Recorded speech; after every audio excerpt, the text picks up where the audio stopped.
Hey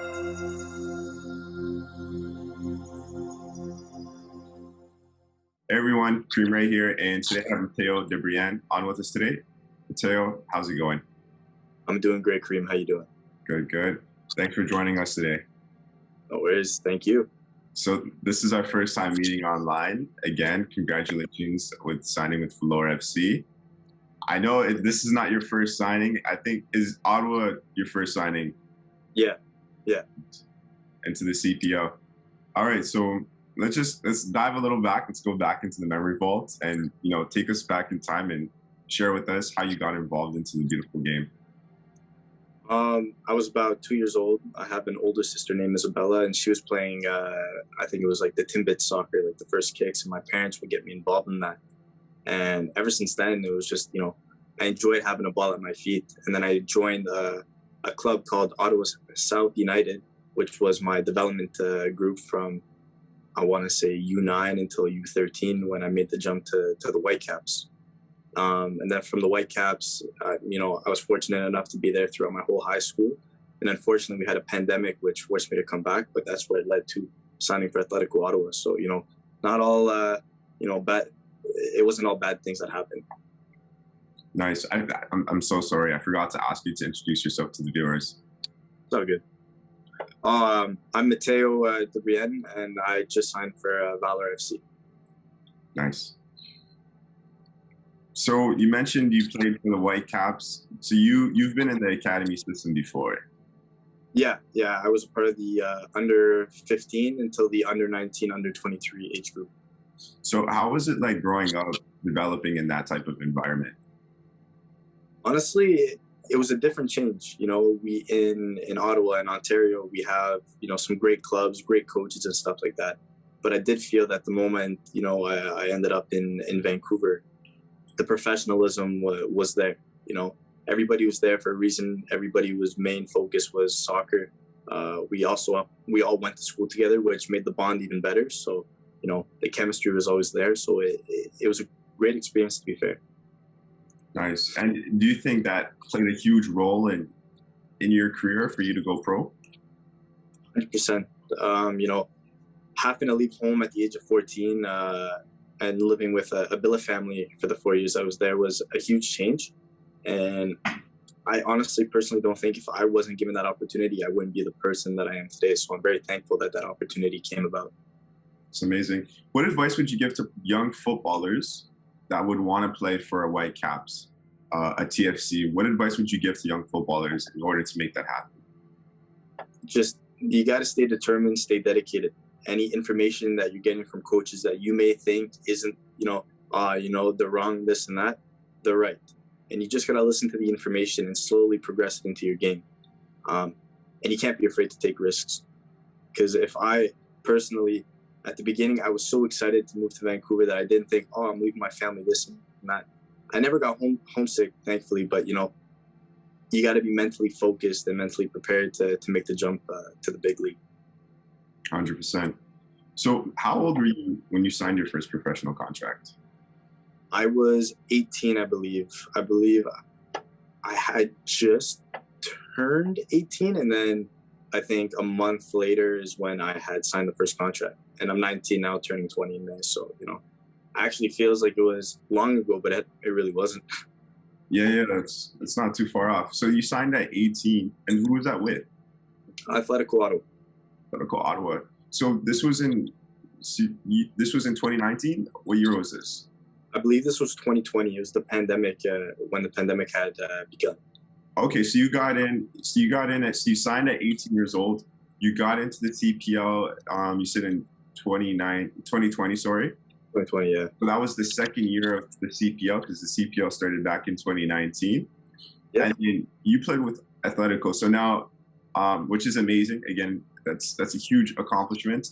Not a lot of players get to achieve that dream of putting pen to paper, and you're able to do that. So again, salute to you. What position do you play on the field? I played various positions. From when I was in Ottawa, I played as a left wing striker. When I was at Whitecaps, they had me more of a wing back and forward. With Carleton, they had me as a left wing, right wing striker, sometimes in the midfield. and left back. And so, I think I have a good versatility for multiple positions on the field. So when you were at Atletico, what position did you play over there mainly? They had me in between left back and left wing. Left back and left wing. Okay, got it.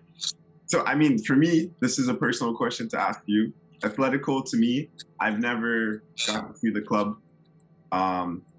like in person, but I love the branding of the club. So, facility-wise, how is the facility, the coaches, the staff? Can you share with us some good things about the club? Of course, they were a group, a great club who took a risk on me, first of all. And so I'm very thankful for that opportunity at such a young age. But to get into it, the facility we used was actually Ottawa South United's facility, which it's called George Nelms Park.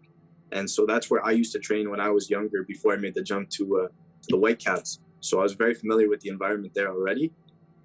It's a great turf field because we weren't capable of training at TD Place, which is the stadium for Atletico Ottawa. But, it's an inaugural season as well. And so it was just a bunch of new faces for the first time playing together. But to be fair, it was probably one of the best teams that I had been a part of, with so many, old veterans who have been playing the game for as long as, like I've been born, like they were playing the game. So it was really good. We had a really good brotherhood going on, and it was really enjoyable to be a part of, especially for the 40 days that we were in PI in the bubble for. It was just, a really enjoyable moment for me. Nice. Matteo, you mentioned that these guys were in their veteran years. Some are older, have families, have kids, so on and so forth. What's the best piece of advice that you received? Honestly, I'll just say I had one player, Ben Fisk, who was the captain of Atletico Ottawa, and he was one player who is still doing great right now. He just re-signed for Cavalry. He was one player that made sure that no matter what I did, there's always something that you can do better. And that's one thing, like, I thank him for. He'd even sit down with me, show me video footage of, this is what the coaches are looking for. If you keep looking at these videos and try to apply it in training, I'll be there. I'll try to help you with it and stuff like that. So the fact that I had great mentors on the team to help me through the process in my first year, to make sure that I can just progress as much as I can, it was a great feeling. So that's amazing. How'd you deal with it though? You're 18, you're around older guys. You have to mature very fast. So how were you able to adapt to that? I think the adaptation wasn't the hardest part, to be fair, because when I lived abroad in Vancouver for the 4 years, I really had to teach myself how to do things on my own. How to cook, how to clean, how to be a man at a younger age. And so I felt coming into this group, I had the mindset of, I haven't made it yet. I'm here, I'm in the environment, but now let's see how far I can get myself, how much I can develop my game and, make me a better person. And by being supported by a bunch of these players, it really helped me as a person to develop skills and to develop good communication with other players. So. Nice. What about on the field? Let's get on the field. Guys are more physical, maybe faster. I'm not too sure how fast you are, how physical you are, but how are you, able to hold yourself on the pitch? I think I held myself pretty well. Some players could have different things to say. I think I did fairly well for an 18-year-old kid.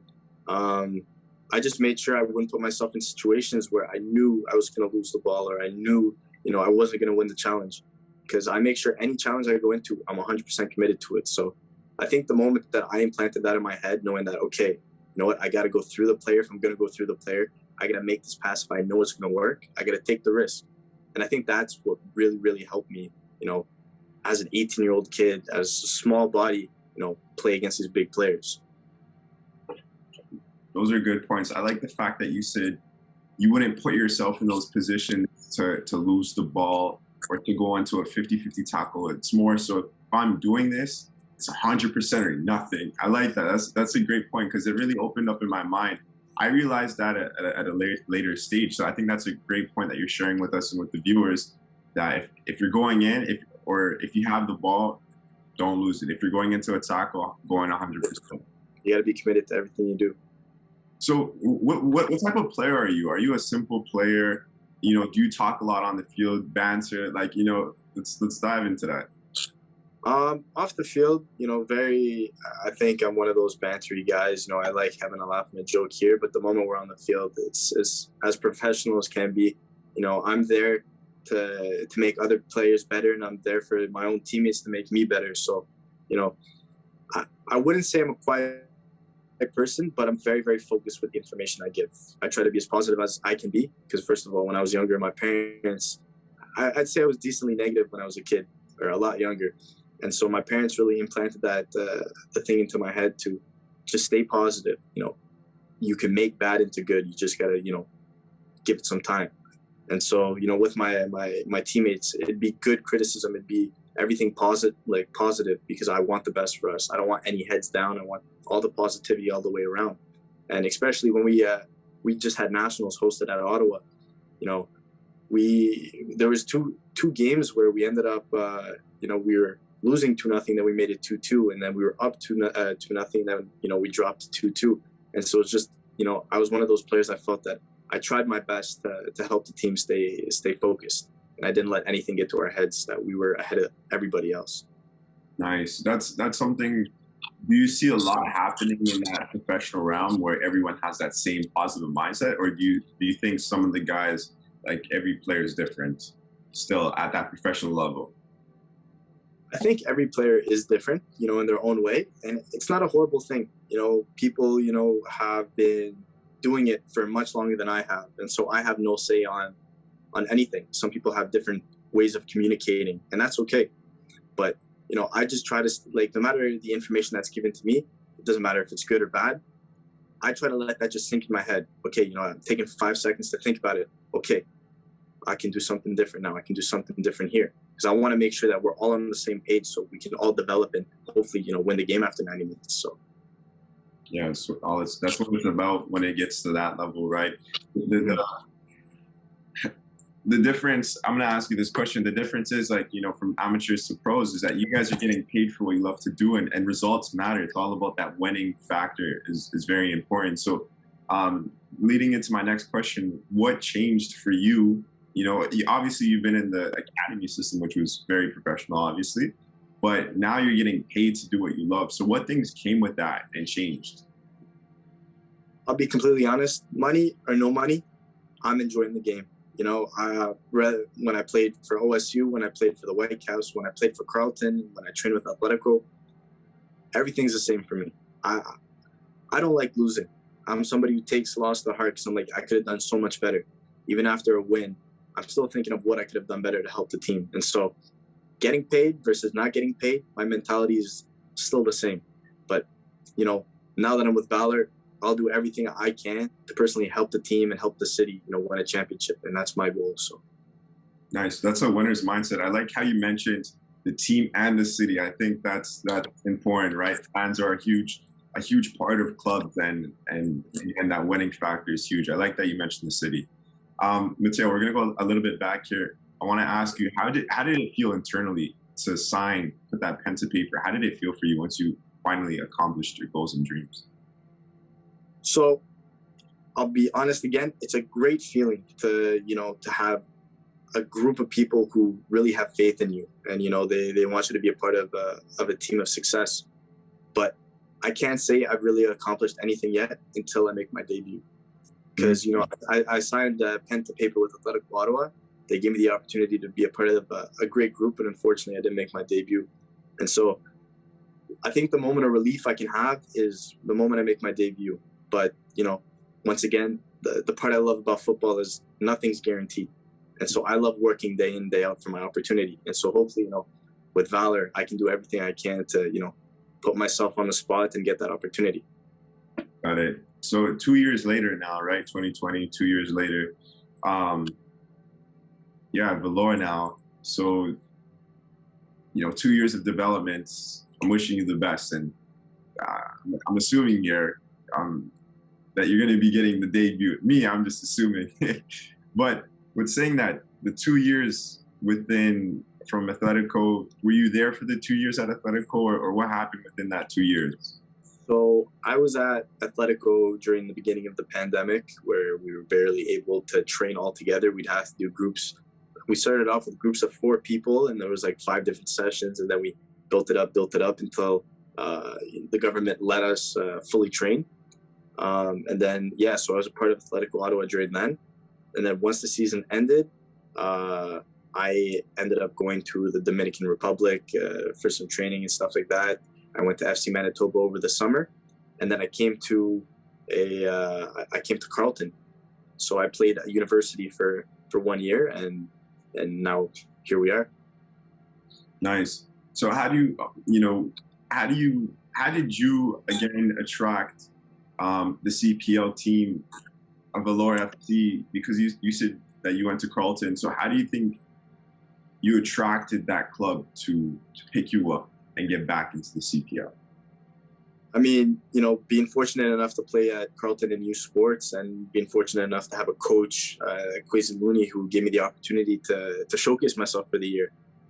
It was nice, but youth sports, we have the draft, which goes into the CPL.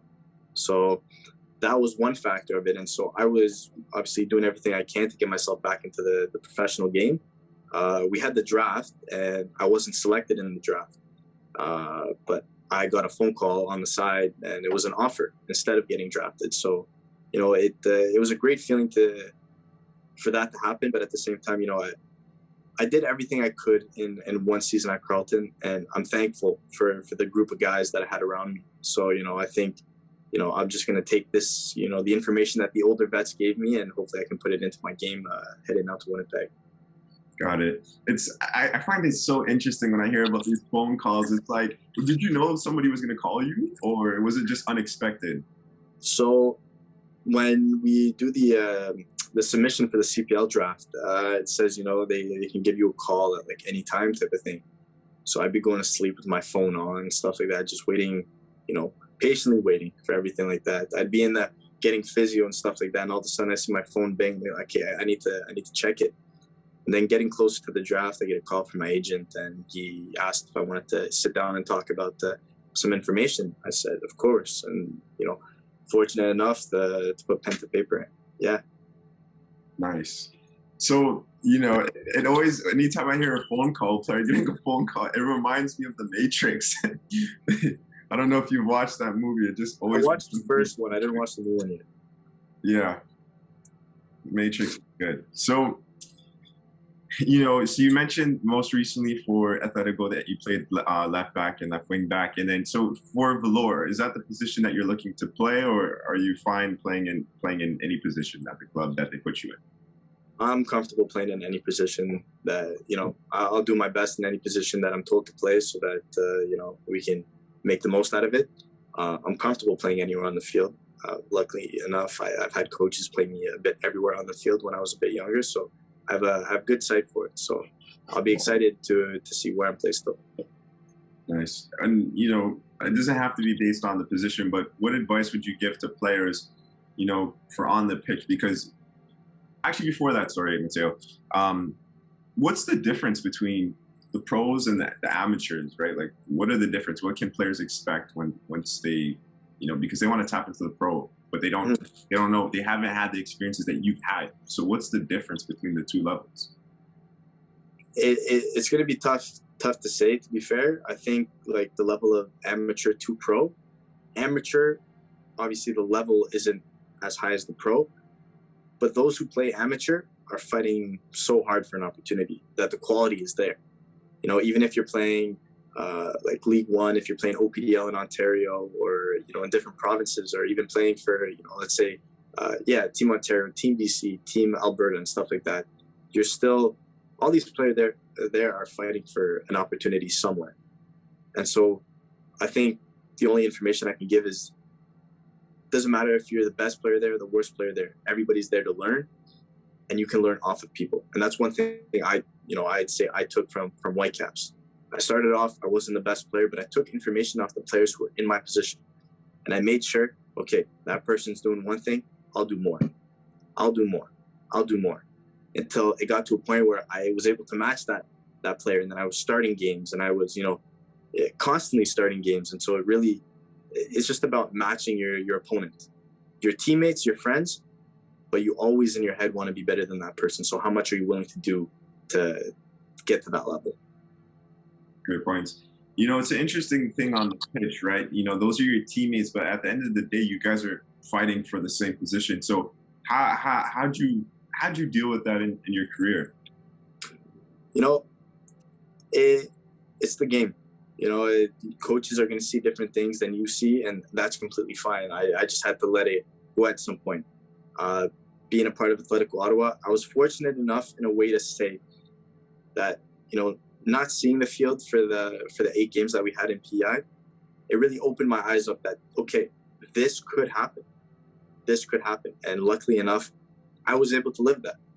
So going into Valour, I'm not expecting nothing. I can sit on the bench all season, but I will work my ass off so that that doesn't happen. So I'm just really excited to be a part of this group and just fight every day for a spot and an opportunity. Yeah, absolutely. Leading towards the end here, you mentioned you have an agent. We're not going to tap into that. I want to tap into, you know, do you have any like funny stories or like super fun memories from the game? I want to say one of the best sticking ones, but the hardest memory I have was Nationals that we just had with Carleton. You know, playing in front of the fans, the family, and people just coming from out of the country to come watch this. It was crazy. I've never played in front of so many people before, and the fact that we were hosting at home, we had all of our games ended up going to extra time, and we had 2 that went to penalties. We lost in the finals to University of Montreal in penalties, unfortunately, but just knowing that I had all the support, that we had family, we had friends, and just the whole school behind us was probably my highest point feeling that I've ever had playing soccer so far. Yeah, it's the energy from the fans, right? How are you able to deal with that from, you know, playing in front of hundreds and hundreds of people? Honestly, you get to a point where you really zone out from the crowd. You know, when the ball's in the back of the net and you look up at everybody cheering, it's a feeling that it's like, holy crap, look at everybody here. Like, it's an incredible feeling. So for me, just, you know, I'm able to zone it out at points. You know, when let's say when I played at Queens, I was getting heckled like crazy, and that was the first every time I got heckled. So it was really just about like learning how to zone things out. And then halfway through the game, I didn't hear a thing. I felt like my mind was so focused on the game. I was so focused on trying to put the ball in the back of the net, try to put the ball on a plate for someone on my team to tap it in. But yeah, no, it was, yeah, there won't ever be a feeling so far that will compare it to Nationals. Nice. Yeah, that's an amazing feeling, that zone out. I mean, that goes to my last question. What's your most memorable soccer moment? Would you say that was your most memorable soccer moment? Yeah. Yeah. So far, I have to say that was one of the most enjoyable feelings. I won't say I've ever lost love for the game, but just knowing that there's always people there to support you made, you know, me playing so much more enjoyable. Nice. All right. Well, we're at the fun question. So Matteo, you got to answer them quick. Okay. All right, cool. So who's your favorite team? Man City. Favorite player? Kevin De Brienne. Favorite cleats? Nike Hypervenoms. Favorite food? I like pasta. Yeah. Favorite artist? Logic. And your favorite track by Logic? 44 More. That's cool. All right, well, Matteo, this was our first time meeting, and it was nice to meet you. And again, congratulations on your new signing with Valour FC. I wish you all the best. Thank you very much. Before we go, did I miss anything? Did you want to add anything in? No, that's all good. If you had any more questions, I can try to answer those. But yeah, no, that was it on my side. So I just want to thank you for taking the time for joining us on the One Soccer Nation podcast today. Of course. Thank you very much for having me.